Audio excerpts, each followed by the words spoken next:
للآخرة خير لك من الأولى ولسوف يعطيك ربك فترضى۔ بسم اللہ الرحمن الرحیم۔ السلام علیکم ورحمۃ اللہ وبرکاتہ۔ میں امید کرتی ہوں کہ آپ سب ایمان اور صحت کی بہترین حالتوں میں ہوں گے۔ اللہ سبحانہ تعالی ہمیشہ آپ کو اچھے حالوں میں رکھے اور آپ کی طرف بڑھنے والے ہر شر کو خیر میں بدل دے، آمین۔ الحمدللہ دعا سیریز کا آج ڈے 5 ہے، جس کا ٹاپک ہے دعا کے آداب۔ تو سٹارٹ کرتے ہیں۔ رب اشرح لی صدری ویسر لی امری واحلل عقدۃ من لسانی یفقہوا قولی۔ دعا کے آداب۔ ہر کام کو کرنے کے کچھ آداب ہوتے ہیں جن کا ہمیں خیال رکھنا پڑتا ہے۔ ایون اگر ہم نے علم بھی حاصل کرنا ہے تو ادھر بھی ہم نے آداب کو مد نظر رکھنا ہوتا ہے اور ان کا خیال رکھنا ہوتا ہے، ادروائز آپ کو علم نہیں آتا۔ اور جو بھی آپ عمل کرتے ہیں اگر اس میں آپ آداب کا خیال نہیں رکھیں گے تو اس میں اثر نہیں ہوگا، بلکہ وہ قبول بھی نہیں ہوگا، بلکہ وہ ایکٹ جو ہے وہ پرفارم بھی نہیں ہوگا۔ سپوز آپ بازار میں جاتے ہیں، وہاں آپ شاپس میں جاتے ہیں، ڈور پہ لکھا ہوتا ہے پش اینڈ پل، تو اگر آپ پش کی جگہ پل کریں اور پل کی جگہ پش کریں تو دروازہ کبھی بھی نہیں کھلے گا۔ تو اگر آپ چاہتے ہیں کہ اللہ کی رحمتوں کے دروازے کھل جائیں تو دعا مانگتے وقت ان آداب کا اپنے خیال رکھنا ہے تاکہ جو آپ مانگ رہے ہیں وہ آپ کو مل بھی جائے۔ تو پہلی جو ادب ہے وہ کیا ہے؟ ٹھیک ہے، دعا سے پہلے اللہ تعالیٰ کی تعریف کی جائے، حمد و ثنا کی جائے اور نبی صلی اللہ علیہ وآلہ وسلم پر درود بھیجا جائے۔ اس سے کیا ہوگا؟ جب ہم اللہ سبحانہ تعالیٰ کی تعریف بیان کریں گے تو اللہ سبحانہ تعالیٰ ہماری دعاؤں کو قبول کرے گا، کیونکہ ہم اللہ سے سوال کر رہے ہیں۔ اور سوال کرتے وقت ہم نے یہ نہیں کرنا کہ ڈائریکٹ اپنی مانگ رکھتے ہیں، اللہ یہ چاہیے یہ چاہیے یہ چاہیے، نہیں، ہم نے اللہ کی تعریف بیان کرنی ہے۔ اس دنیا میں ہم لوگوں سے جب کوئی چیز مانگتے ہیں تو ان کی پہلے بڑی تعریف کرتے ہیں، پھر وہ چیز مانگتے ہیں، رائٹ؟ وہ تو آگے خوش آمد کے اندر آپ نے کسی کی خوش آمد کی تو اس بندے نے وہ کام کر دیا، لیکن اللہ سبحانہ تعالیٰ کو آپ سے اپنی تعریف نہیں چاہیے۔ اللہ تو بے نیاز ہے، اللہ تو غنی ہے، ٹھیک ہے، اللہ کو تو تعریف نہیں چاہیے، ٹھیک ہے؟ تو پھر ہم تعریف کیوں کرتے ہیں؟ کیونکہ جب ہم اللہ سبحانہ تعالیٰ کی تعریف بیان کرتے ہیں تو اس پہ اجر و ثواب بھی ہمیں ملتا ہے اور سارا جو نفع ہے، پروفٹ ہے، وہ بھی ہمیں ملتا ہے۔ تو اللہ سبحانہ تعالیٰ چاہتے ہیں کہ بندے کے لیے بے پناہ اجر ہو جائے اور اس کی دعائیں قبول ہوں۔ اللہ کو آپ سے تعریف کروا کے نہ تو کوئی نفع ہوگا اور نہ ہی کوئی نقصان، کوئی پروفٹ کوئی لاس نہیں، یہ سب کچھ ہمارے اپنے لیے۔ اور اللہ سبحانہ تعالیٰ کو اپنی جو مدح ہے، حدیث کا مفہوم آتا ہے کہ اللہ سبحانہ تعالیٰ کو جو اپنی مدح سے زیادہ پسندیدہ کوئی چیز نہیں ہے، اس لیے اس نے اپنی مدح خود فرمائی ہے، یعنی خود اللہ سبحانہ تعالیٰ اپنی تعریف فرمائی ہے۔ جیسے قرآن میں آتا ہے الحمدللہ رب العالمین الرحمن الرحیم مالک یوم الدین۔ اس میں اللہ سبحانہ تعالیٰ کی تعریف ہے نا کہ سب تعریفیں اللہ ہی کے لیے ہیں جو تمام جہانوں کا پالنے والا ہے، رحمان ہے، رحیم ہے اور جزا کے دن کا مالک ہے۔ تو یہ بات تو آج ہمیں کلیئر ہوگی کہ ہم جب اللہ سبحانہ تعالیٰ کی تعریف کریں گے تو فائدہ اس میں ہمارا اپنا ہے، ٹھیک ہے؟ اب ہم جو ہے حدیث کا مفہوم دیکھتے ہیں۔ ایک دفعہ کا ذکر ہے کہ رسول اللہ صلی اللہ علیہ وآلہ وسلم بیٹھے ہوئے تھے کہ ایک آدمی داخل ہوا، اس نے نماز پڑھی، پھر اس نے کہا اے اللہ مجھے معاف کر دے اور مجھ پہ رحم فرما۔ تو نبی صلی اللہ علیہ وآلہ وسلم نے فرمایا اے نماز پڑھنے والے، تو نے جلدی کی، جب تو نماز پڑھے اور تشہد کی حالت میں بیٹھ جائے تو اللہ کی شان کے لائق اس کی حمد و ثنا کیا کر، پھر مجھ پر درود بھیجا کر، پھر اس کے بعد اللہ سے دعا کیا کر۔ راوی کہتے ہیں، یعنی روایت کرنے والے جنہوں نے یہ حدیث روایت کی ہے، پھر اس کے بعد ایک دوسرے آدمی نے نماز پڑھی، اس نے اللہ کی حمد و ثنا کی اور نبی صلی اللہ علیہ وآلہ وسلم پر درود بھیجا، تو نبی صلی اللہ علیہ وآلہ وسلم نے اس سے کہا اے نماز پڑھنے والے دعا مانگ، تیری دعا سنی جائے گی۔ الحمدللہ۔ تو ہم نے کیا کرنا ہے؟ اللہ سبحانہ تعالیٰ کی تعریف بیان کرنی ہے۔ لیکن جس کو اللہ کی قدر ہی نہ ہو، یعنی وما قدر اللہ حق قدرہ، اور انہوں نے اللہ کی قدر نہ کی جیسے کرنی چاہیے تھی، جن کو اللہ کی قدر ہی نہ ہو وہ اللہ کی تعریف کیا کریں گے؟ تو اللہ کو پہچانیں تاکہ آپ کے دل میں اللہ کی قدر آئے۔ جب اللہ کی قدر آئے گی تو تعریف خود بخود زبان سے نکلے گی، ٹھیک ہے؟ تو نبی صلی اللہ علیہ وسلم نے ایک آدمی کو یہ کہتے ہوئے سنا، وہ کہہ رہا تھا یا ذی الجلال والاکرام، تو آپ نے فرمایا تیری دعا قبول کی جائے گی تو اللہ سے مانگ، یعنی اس نے اللہ سبحانہ تعالیٰ کی تعریف بیان کی، اس کی دعا قبول ہوگی۔ تو تعریف آپ کو ضرور کرنی ہے، ہر دعا سے پہلے اللہ سبحانہ تعالیٰ کی حمد و ثنا بیان کرنی ہے، ٹھیک ہے، پورے دل کے ساتھ، پوری قدر کے ساتھ کہ واقعی اللہ اس تعریف کے قابل ہے کہ اللہ کی تعریف کی جائے، وہ رب العالمین ہے۔ دوسرا ادب کیا ہے؟ دوسرا ادب ہے اللہ تعالیٰ سے اسم اعظم کے ذریعے دعا کریں۔ اسم کیا ہے؟ ناؤن، یعنی کوئی بھی نام، رائٹ؟ اور اعظم کسے کہتے ہیں؟ عظمت والا، عظیم، بہت بڑا۔ تو کچھ دعائیں ایسی ہیں، کچھ کلمات ایسے ہیں جن کے اندر اسم اعظم ہے، اور ان کے ساتھ جب دعا کی جائے تو وہ قبول ہوتی ہے۔ یہاں میں آپ کو اپنی فیوریٹ دعا بتاتی ہوں۔ نبی صلی اللہ علیہ وسلم نے ایک آدمی کو یہ کہتے ہوئے سنا، اللہم انی اسألک بانی اشہد انک انت اللہ لا الہ الا انت الاحد الصمد الذی لم یلد ولم یولد ولم یکن لہ کفوا احد۔ اے اللہ، میں تجھ سے سوال کرتا ہوں اس بات کی بنا پر کہ میں گواہی دیتا ہوں کہ بے شک تو ہی اللہ ہے، تیرے سوا کوئی الہ نہیں ہے، تو اکیلا ہے، بے نیاز ہے، تو وہ ہے جس کی اولاد ہے، نہ وہ کسی کی اولاد، اور اس کا ہمسر کوئی نہیں۔ اس آدمی کی بات سن کر نبی صلی اللہ علیہ وآلہ وسلم نے فرمایا، اس نے اللہ کے اسم اعظم کے ساتھ سوال کیا ہے کہ جب کوئی اس کے ذریعے دعا مانگتا ہے تو قبول ہو جاتی ہے، اور جب کوئی سوال کرتا ہے تو اس کا سوال پورا کر دیا جاتا ہے۔ اللہ اکبر۔ تو جب ہم اللہ سے اسم اعظم کے ذریعے دعا کریں گے تو اللہ سبحانہ تعالیٰ وہ دعا قبول کرے گا۔ تو اس دعا کے اندر توحید کی بات ہے، ایمان کی بات ہے، اور اللہ کی تعریف بھی ہے، الحمدللہ۔ تو آپ نے یہ ضرور کوشش کرنی ہے کہ یہ دعا آپ کو یاد ہو جائے، اور اس دعا کے ساتھ آپ اللہ سبحانہ تعالیٰ سے جو ہے اپنے لیے مانگیں۔ تیسرا جو ادب ہے وہ کیا ہے؟ اللہ تعالیٰ سے حسن ظن رکھیں، ٹھیک ہے؟ حسن ظن کیا ہے؟ اللہ سے اچھا گمان رکھیں، ٹھیک ہے؟ آپ کی دعا جلدی ہو قبول یا دیر سے ہو، آپ کو قبولیت کا یقین ہونا چاہیے، ٹھیک ہے؟ کس طرح کہ قرآن میں آتا ہے وَإِذَا سَأَلَكَ عِبَادِي عَنِّي فَإِنِّي قَرِيبٌ أُجِيبُ دَعْوَةَ الدَّاعِ إِذَا دَعَانِ۔ اور اے نبی، جب تم سے میرے بندے میرے بارے میں سوال کریں تو ان کو بتا دو کہ بے شک میں تمہارے قریب ہوں، جب کوئی پکارنے والا مجھے پکارتا ہے تو میں اس کی پکار کا جواب دیتا ہوں۔ تو جب بھی آپ کو فیل ہو کہ آپ اللہ سے دور ہیں یا اللہ آپ کی نہیں سن رہا، تو اس آیت کو ذہن میں رکھیں کہ جب بھی آپ اللہ سے سوال کریں گے اللہ آپ کو جواب دے گا، کیونکہ وہ کیا ہے؟ فَإِنِّي قریب، اللہ سبحانہ تعالیٰ آپ کے قریب ہے، آپ کی ہر پکار پہ اللہ سبحانہ تعالیٰ آپ کو جواب دیں گے۔ جب کوئی نہیں آپ کو سن رہا، آپ کا رب تو آپ کو تب بھی سنتا ہے۔ وہ کیا ہے؟ اِنَّكَ سَمِيعُ الدُّعَاء، اے اللہ بے شک تو دعاؤں کو بہت سننے والا ہے۔ اس میں سمیع جو اللہ کا نام استعمال ہوا ہے وہ بہت بڑا ہے۔ سمیع عام سننے والے کو نہیں کہتے، یہ اللہ کی صفت ہے، اس میں بہت زیادہ مبالغے کا صیغہ ہے، یعنی اس میں کیا ہے؟ بہت سننے والا، بہت سننے والا۔ تو اللہ سبحانہ تعالیٰ انشاءاللہ آپ کی دعاؤں کو سنے گا، لیکن گمان اچھا رکھنا ہے، قبولیت کا یقین رکھنا ہے۔ تو جب آپ دعا مانگیں تو پھر آپ کو کیسے یقین آئے گا کہ اللہ سبحانہ تعالیٰ نے آپ کی دعا قبول کر لی ہے؟ اس کے بارے میں سورہ ال عمران میں آتا ہے، ان کے رب نے ان کی دعا قبول کر لی اور جواب دیا کہ میں یقیناً کسی عمل کرنے والے کے عمل کو خواہ وہ مرد ہو یا عورت ضائع نہیں کرتا۔ تو جب آپ یہ آیات کو، ان کا ترجمے کو ذہن میں رکھتے ہیں تو پھر آپ کو دعا کی قبولیت پہ بھی یقین آ جاتا ہے کہ آپ جو بھی عمل کرتے ہیں اللہ اس کو ضائع نہیں کرتا، آپ جو بھی دعا کرتے ہیں اللہ سبحانہ تعالیٰ اس کو قبول کرتا ہے۔ وَقَالَ رَبُّكُمُ ادْعُونِي أَسْتَجِبْ لَكُمْ، اور تمہارے رب نے فرمایا کہ تم مجھے پکارو، میں تمہاری دعائیں قبول کروں گا۔ تو آپ نے اللہ سے مانگنا ہے۔ شرط کیا ہے؟ قبولیت دعا کے لیے بندے کو پکا یقین ہو کہ جو اس نے مانگا ہے انشاءاللہ اسے اللہ سبحانہ تعالیٰ عطا فرمائے گی، انشاءاللہ۔ تو ہمیشہ ذہن میں رکھنا ہے کہ اللہ سبحانہ تعالیٰ آپ کے قریب ہے، کس طرح؟ اپنے علم، احاطے اور اپنی نگہداشت کی بنیاد پر، ٹھیک ہے؟ تو نبی صلی اللہ علیہ وسلم نے ہمیں حکم دیا ہے کہ ہم قبولیت دعا کا جو معاملہ ہے وہ اللہ کے سپورٹ کر دیں، یعنی اللہ کو سونپ دیں، ٹھیک ہے؟ اور اپنی امیدوں کے بر آنے کا یقین رکھیں کہ جو آپ نے امید رکھی ہے انشاءاللہ وہ پوری ہوگی، ٹھیک ہے؟ رسول اللہ صلی اللہ علیہ وسلم نے فرمایا اللہ تعالیٰ سے اس حال میں دعا کرو کہ تمہیں قبولیت کا یقین ہو، آپ نے جب دعا مانگنی ہے تو آپ یقین کے ساتھ دعا مانگے، اور جب یقین کے ساتھ دعا مانگے تو اپنا معاملہ پھر اللہ کے سپورٹ کر دیں، اللہ کو سونپ دیں۔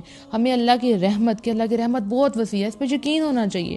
ہمیں اللہ کے فضل پہ یقین ہونا چاہیے کہ اللہ کا فضل بہت ہے۔ تو جب آپ دعا مانگیں تو سچی امید اور خلوص کے ساتھ دعا مانگیں۔ تو دعا کے قبول ہونے کی سچی امید ہونی چاہیے، ٹھیک ہے؟ اگر آپ کو امید ہی نہیں ہے تو اس دعا میں خلوص نہیں ہو سکتا، اس میں پیورٹی کبھی بھی نہیں آئے گی۔ آپ جب دعا مانگ رہے ہوں گے آپ کو یقین نہیں ہے تو آپ بالکل دل سے وہ دعا نہیں مانگ رہے ہوں گے۔ تو اللہ سبحانہ تعالیٰ تو آپ کو تب بھی عطا کرتا ہے جب آپ اللہ سے نہیں مانگ رہے ہوتے، یعنی کہ آپ بہت سی چیزیں اللہ سبحانہ تعالیٰ نے آپ کو بغیر مانگے دی ہیں، تو جب آپ مانگیں گے تو پھر اللہ سبحانہ تعالیٰ آپ کو ضرور عطا کرے گا، ٹھیک ہے؟ رسول اللہ صلی اللہ علیہ وسلم نے فرمایا، بے شک تمہارا رب شرم و حیا کا مالک ہے، وہ بڑا کریم ہے، وہ اپنے حضور میں اپنے بندے کے اٹھے ہوئے ہاتھوں کو خالی ہاتھ لوٹانے سے شرماتا ہے۔ یعنی آپ کے ہاتھوں کو خالی لوٹانے سے اللہ سبحانہ تعالیٰ شرماتا ہے۔ وہ کبھی بھی آپ کچھ مانگ رہے ہیں، ہو نہیں سکتا کہ اللہ سبحانہ تعالیٰ آپ کو عطا نہ کریں۔ سخاوت کی انتہا ہے نا، تو پھر اللہ سے مانگے، ضرور مانگے۔ تو جیسا آپ معاملہ کریں گے، یعنی دعا کے بارے میں جیسا آپ کا معاملہ ہوگا ویسے ہی آپ کو رسپانس کیا جائے گا، ٹھیک ہے؟ اللہ عز و جل فرماتے ہیں، میں اپنے بندے کے ساتھ اسی طرح کا معاملہ کرتا ہوں جیسا وہ مجھ سے گمان رکھتا ہے، اور میں اس کے ساتھ ہوتا ہوں جب وہ مجھے یاد کرتا ہے۔ یعنی حسن ظن رکھنا کتنا ضروری ہے کہ جس طرح سے آپ اللہ سے دعا کریں گے ویسا ہی آپ کے ساتھ معاملہ کیا جائے گا۔ تو بندے کو مایوس ہو کے، نا امید ہو کے دعا نہیں مانگنی، بہت یقین کے ساتھ دعا مانگنی ہے کہ اللہ ضرور میری دعا قبول کرے گا، مجھ پہ رحم کرے گا، ٹھیک ہے؟ اور جب ہمارا گمان اچھا ہوتا ہے نا تو ہم نیکی کی طرف بھی جاتے ہیں، ہم سے اچھے اعمال ہوتے ہیں۔ کیوں کہ دیکھیں، جب کوئی بندہ عمل کرتا ہے تو اس کے ذہن میں ہوتا ہے کہ اللہ سبحانہ تعالیٰ قبول کرے گا اور مجھے اس پہ اجر دے گا، تو پھر وہ اور زیادہ نیکیوں کی طرف جاتا ہے۔ اب کچھ لوگ کیا کرتے ہیں کہ نیک کام کرتے ہیں اور پھر سوچتے ہیں پتہ نہیں قبول ہوا کہ نہیں ہوا۔ ان کو قبولیت پہ جب یقین نہیں ہوتا تو پھر وہ آگے نیکی کی طرف موو بھی نہیں کرتے۔ تو اچھا گمان ہونا آپ کو نیکیوں کی طرف لے کے جاتا ہے، الحمدللہ نیک اعمال کی طرف لے کے جاتا ہے۔ تو اچھا گمان رکھنا ہمیشہ، اور آپ کے ساتھ ویسا ہی معاملہ کیا جائے گا جیسے آپ اللہ کے بارے میں گمان کریں گے۔ اس کے بعد نیکسٹ ادب میں کیا آتا ہے؟ اعتراف گناہ، کہ آپ جب دعا مانگیں تو اللہ سبحانہ تعالیٰ کے سامنے اپنے گناہوں کا اعتراف کریں۔ یعنی آپ مانگیں اللہ تعالیٰ سے، جب دعا مانگیں تو پہلے اپنے گناہوں کا اعتراف کریں کہ اللہ سبحانہ تعالیٰ ہم سے یہ غلطی ہو گئی ہے۔ جیسے قرآن میں آتا ہے، فَاسْتَغْفِرُوهُ ثُمَّ تُوبُوا إِلَيْهِ إِنَّ رَبِّي قَرِيبٌ مُجِیب، پس تم اس سے بخشش مانگو اور اس کی طرف پلٹ آؤ، بے شک میرا رب قریب بھی ہے اور دعا کا قبول کرنے والا بھی ہے۔ تو استغفار، یعنی اللہ سے اپنے گناہوں کی معافی ضرور مانگنی چاہیے۔ اس کے بعد اگلا ادب کیا ہے کہ جب آپ دعا مانگے نا تو آپ کا جو ارادہ ہے نا وہ بڑا پکا ہو، ٹھیک ہے؟ یعنی کہ یہاں پہ ایک غلطی ہوتی ہے ہم سے کہ جب ہم دعا مانگتے ہیں تو اللہ سے کہتے ہیں اگر یہ آپ بہتر سمجھے تو، بہتر بھی نہیں بلکہ یہ کہتے ہیں کہ اگر آپ یہ چاہتے ہیں تو یہ قبول کر لیں۔ یعنی بہتر کی تو دعا تو اچھی بات ہے، اللہ تعالیٰ اگر اس میں بہتر ہے تو میرا معاملہ درست کر دے، لیکن یہ الفاظ کہنا کہ اگر تو چاہتا ہے تو مجھے عطا کر دے، یعنی اس کو میں ایکسپلین کروں گی ایک حدیث سے۔ نبی صلی اللہ علیہ وسلم نے فرمایا، جب تم میں سے کوئی دعا کرے تو اسے چاہیے کہ وہ پختہ یقین کے ساتھ دعا کرے، وہ اس طرح ہرگز نہ کہے اے اللہ اگر تو چاہتا ہے تو مجھے عطا کر دے۔ بات دراصل یہ ہے کہ اللہ کی ذات کو کوئی مجبور کرنے والا نہیں ہے، تو اس طریقے سے دعا نہیں کرنی کہ اگر آپ عطا کر دیں تو میں شکر کروں گا اور اگر آپ قبول نہیں کریں گے تو میں آپ کو مجبور نہیں کرتا۔ تو اللہ کو تو کوئی چیز مجبور نہیں کر سکتی، تو اس طرح سے دعا نہیں کرنی بلکہ پورے یقین کے ساتھ اللہ سبحانہ تعالیٰ سے دعا مانگنی ہے انشاءاللہ۔ اس کے بعد نیکسٹ ادب میں آتا ہے کہ دعا جب آپ کریں تو اس کے الفاظ کو 3 دفعہ دہرائیں، اس میں ایک تاکید آ جائے گی اور پتہ چلے گا کہ جو مانگنے والا اس کو کتنی زیادہ دعا کی لالچ ہے کہ اللہ سبحانہ تعالیٰ اس کو قبول کر لیں۔ تو 3 دفعہ مانگنے سے اس دعا میں اثر ہوتا ہے، جیسے کہ نبی صلی اللہ علیہ وآلہ وسلم نے فرمایا، جو شخص 3 دفعہ اللہ تعالیٰ سے جنت کا سوال کرتا ہے اس کے لیے جنت یہ دعا کرتی ہے، اے اللہ تو اس کو جنت میں داخل کر دے، اور جو شخص 3 دفعہ آگ سے اللہ کی پناہ طلب کرتا ہے تو اس کے لیے آگ یہ دعا کرتی ہے، اے اللہ اس کو آگ سے پناہ دے۔ تو جب 3 دفعہ آپ یہ کریں گے، کوئی بھی آپ نے دعا مانگی تو اس کو 3 دفعہ پڑھیں، یعنی ریپیٹ کریں اس کو، تو آپ کی دعا انشاءاللہ ضرور قبول ہوگی۔ اس کے بعد جب بھی دعا کریں تو جامع کلمات کے ساتھ دعا کریں، یعنی ایسے کلمات جو مفید بھی ہوں اور مختصر بھی ہوں، چھوٹے بھی ہوں اور اوتھینٹک بھی ہوں۔ تو اس میں سب سے اچھی بات کیا ہے کہ جیسے قرآنی دعائیں اور مسنون دعائیں ہیں یہی مانگا کریں، کبھی کبھی ہم بہت لمبی لسٹ اللہ سبحانہ تعالیٰ سے مانگتے ہیں لیکن اس میں ہمارا دھیان بھی نہیں رہتا، اور کبھی کبھی ہم بہت سی غلط چیزیں مانگ جاتے ہیں، بہت سے ایسے کلمات ہمارے منہ سے نکل جاتے ہیں جس سے اللہ سبحانہ تعالیٰ ناراض ہو جاتے ہیں۔ تو پھر ہم کون سے کلمات سے دعا مانگیں؟ جو اوتھینٹک ہیں، یعنی جو مسنون ہیں، ان کے ساتھ آپ دعا مانگیں۔ نبی صلی اللہ علیہ وسلم نے لمبی دعائیں بھی مانگی ہیں لیکن زیادہ تر چھوٹی دعائیں مانگی ہیں۔ جیسے نبی صلی اللہ علیہ وسلم نے فرمایا، دعا کرتے تھے، اللہم انی اعوذ بک من شر ما عملت و شر ما لم اعمل، اے اللہ میں تیری پناہ چاہتا ہوں ان کاموں کے شر سے جو میں نے کیے ہیں اور ان کاموں کے شر سے جو میں نے نہیں کیے۔ تو اس میں ہر قسم کا شر آ جائے گا۔ اتنی چھوٹی سی دعا، ایک لائن کی دعا ہے لیکن ہر قسم کے شر کا اس میں ذکر آ گیا۔ اے اللہ میں تیری پناہ چاہتا ہوں ان کاموں کے شر سے جو میں نے کیے ہیں اور ان کاموں کے شر سے جو میں نے نہیں کیے۔ اب چھوٹی سی دعا ہے لیکن کتنی جامع ہے نا، اور ہے بھی مسنون، ٹھیک ہے۔ اس طرح نبی صلی اللہ علیہ وسلم دعا کیا کرتے تھے، اور ربنا آتنا فی الدنیا حسنۃ وفی الآخرۃ حسنۃ وقنا عذاب النار، اے ہمارے رب ہمیں دنیا میں بھی بھلائی عطا کر اور آخرت میں بھی بھلائی عطا کر اور ہمیں آگ کے عذاب سے بچا لیں۔ تو اس دعا کے اندر ساری دنیا کی بھلائیاں آ گئی، ساری آخرت کی بھلائیاں آ گئی، ٹھیک ہے، الحمدللہ۔ اور جب آپ دعا مانگے تو آپ نے اس کے جو میننگ ہے اس پہ غور ضرور کرنا ہے، یعنی آپ اللہ سبحانہ تعالیٰ سے دعا کے ذریعے سرگوشی کر رہے ہیں نا، تو ہر کلمہ جب آپ کے منہ سے، ہر حرف جو ہے آپ کے منہ سے نکلے تو آپ کو اس کا میننگ آنا چاہیے اور پوری توجہ کے ساتھ آپ نے وہ دعا مانگنی ہے، ٹھیک ہو گیا۔ اور بہترین یہ ہے کہ آپ مسنون دعا مانگا کریں، ٹھیک ہے۔ دیکھیں کچھ کلمات ایسے ہوتے ہیں جو رحمان کو بہت پسند ہے، اللہ سبحانہ تعالیٰ کو بہت پسند ہے، زبان پر بہت ہلکے ہوتے ہیں، بڑے لائٹ سے، لیکن جب وہ مومن کے دل سے نکلتے ہیں تو رحمت کے فرشتے ان کلمات کو جلدی سے لے لیتے ہیں اور پھر ان کے لیے آسمان کے دروازے کھول دیے جاتے ہیں، الحمدللہ۔ اور ان کا جب وزن کیا جائے گا قیامت والے دن تو بہت زیادہ وزن ہوگا۔ تو پھر بہترین یہ ہے کہ ہم اللہ سبحانہ تعالیٰ سے مسنون اور جامع دعا مانگا کریں، چھوٹی ہو اور بہترین ہو اور اوتھینٹک ہو، ٹھیک ہے۔ اس کے بعد اگلا ادب میں آتا ہے، دعا کرنے سے پہلے دعا کرنے والا اپنے لیے دعا مانگے۔ ایک تو یہ ہے کہ آپ جیسے جرنل دعائیں مانگتے ہیں، رائٹ، اس میں سب سے پہلے آپ نے اپنے لیے دعا مانگنی ہے، لیکن کبھی کبھی آپ کسی کے لیے خاص اسپیسیفکلی کسی کے لیے دعا مانگتے ہیں، کسی کوئی مصیبت میں ہے تو آپ اس کے لیے صرف اسی کے لیے دعا مانگتے ہیں، وہ تو ایک علیحدہ بات ہوگی۔ لیکن جب آپ ویسے جرنلی جو بھی دعا مانگیں تو سب سے پہلے آپ اپنے لیے دعا مانگیں۔ اکثر لوگ یہ غلط کرتے ہیں، وہ سوچتے ہیں کہ نہیں پہلے ہم سب کے لیے مانگیں گے اور پھر اینڈ میں ہم اپنے لیے مانگیں گے، یہ طریقہ غلط ہے۔ آپ کہیں گے یہ کیسے؟ دیکھیں سورہ حشر میں آتا ہے، اے ہمارے رب ہمارے اور ہمارے بھائیوں کے جو ہم سے پہلے ایمان لائے ہیں گناہ معاف فرما دے۔ تو سب سے پہلے ذکر ہوا اے ہمارے رب ہمارے، اور بعد میں آیا ہمارے بھائیوں کے۔ سب سے پہلے دعا کس کے لیے ہوگی؟ اپنے لیے ہوگی۔ اسی طرح حضرت موسیٰ علیہ السلام کی دعا آپ کے سامنے ہے، اے میرے رب تو مجھے اور میرے بھائی کو معاف فرما اور ہمیں اپنی رحمت میں داخل فرما۔ تو سب سے پہلے اپنے لیے دعا مانگی، بعد میں اپنے بھائی کے لیے دعا مانگی۔ اس طرح حضرت ابراہیم علیہ السلام کی دعا ہے، ربنا اغفر لی ولوالدی وللمؤمنین یوم یقوم الحساب، اے ہمارے رب میری، میرے والدین اور سب مومنوں کی اس دن مغفرت کر دینا جس دن حساب ہوگا۔ تو سب سے پہلے کس کے لیے دعا مانگی؟ اپنے لیے اور پھر والدین کے لیے، رائٹ۔ تو طریقہ یہی ہونا چاہیے کہ سب سے پہلے اپنے لیے دعا مانگے، اس کے بعد سب کے لیے دعا مانگے۔ اور ایک اور بات یہاں سے پتہ چلتی ہے کہ مومنین کی عادت ہے یہ کہ وہ اپنی دعاؤں کے ساتھ اپنے بھائیوں کو بھی اس خیر میں شامل رکھتے ہیں، اپنی دعاؤں میں، بھلائی میں ان کا بھی حصہ ڈالتے ہیں۔ تو ہمیں اپنے ساتھ ساتھ ان کے لیے بھی دعا مانگنی چاہیے انشاءاللہ۔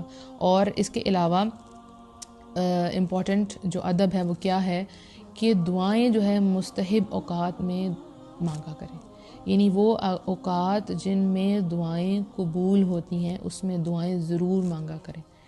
انشاءاللہ جو نیکسٹ ٹاپک ہوگا ہمارا وہ اسی کے متعلق ہوگا کہ آخر وہ کون سے اوقات ہیں جن میں دعائیں قبول ہوتی ہیں۔ تو انشاءاللہ مجھے یقین ہے کہ آپ ان سب جتنے بھی میں نے آپ کو آداب بتائیں ان کا خیال رکھیں گے اور پھر دعا مانگیں گے، کیونکہ اکثر لوگ مجھے کہتے ہیں ہماری تو دعائیں قبول نہیں ہوتی، ٹھیک ہے۔ تو پھر ادب کا خیال نہیں رکھا جاتا تو کیسے دعائیں قبول ہوں گی؟ اب جب آپ ان آداب کا خیال رکھیں گے تو جیسے ہی آپ دعا کریں گے انشاءاللہ آپ کو یقین بھی آئے گا مانگنے کے بعد کہ واقعی آپ نے دعا مانگی اور ایسے مانگنی چاہیے تھی، آپ کو قبولیت کا یقین ہو جائے گا، اور انشاءاللہ جس خیر کا آپ انتظار کریں اللہ سبحانہ تعالیٰ آپ کو وہ عطا فرمائے۔ میری آپ سب کے لیے بہت بہت دعائیں ہیں کہ اللہ سبحانہ تعالیٰ آپ کی تمام جائز دعاؤں کو قبول فرما لے اور آپ کو وہ عطا کرے جس کے آپ منتظر ہیں۔ اللہ سبحانہ تعالیٰ آپ کے اٹھے ہوئے ہاتھوں کی لاج رکھے اور آپ کی جھولیاں بھر دے، کیونکہ اس دعا سیریز کے اختتام پہ مجھے یقین ہے کہ آپ سب کا اللہ سے بڑا کلوز کنیکشن ہو جائے گا اور آپ اللہ سے دعائیں مانگیں گے، کیونکہ یہ دعا سیریز سٹارٹ کرنے کا مقصد ہی یہ تھا کہ آپ ڈائریکٹ اللہ سے مانگیں، آپ کو لوگوں سے مانگنا نہ پڑے، اور دعاؤں کے ذریعے میرا اللہ سبحانہ تعالیٰ سے تعلق مضبوط ہوا تو آپ کا بھی ہونا چاہیے، اور دعا جو ہے وہ ہے ہی عبادت، تو جب آپ مانگیں گے آپ عبادت کی کنڈیشن میں ہوں گے۔ اور ایک اور فائدہ یہ ہوگا کہ جب آپ دعا مانگیں گے اور وہ قبول ہوگی، آپ کو اس کا رسپانس ملے گا، تو آپ کا توکل اللہ پہ بہت بڑھ جائے گا۔ تو دعاؤں کا توکل سے بڑا گہرا تعلق ہے انشاءاللہ۔ تو اللہ سبحانہ تعالیٰ آپ کی طرف خیر کے تمام دروازے کھول دے، آپ کے دل کو مطمئن کرے، اور جو آپ اللہ سبحانہ تعالیٰ سے مانگ رہے ہیں اللہ سبحانہ تعالیٰ جلدی سے آپ کو عطا فرما دے، آمین۔ اپنا بہت سا خیال رکھیے گا، دعاؤں میں یاد رکھیے گا۔ السلام علیکم ورحمۃ اللہ وبرکاتہ۔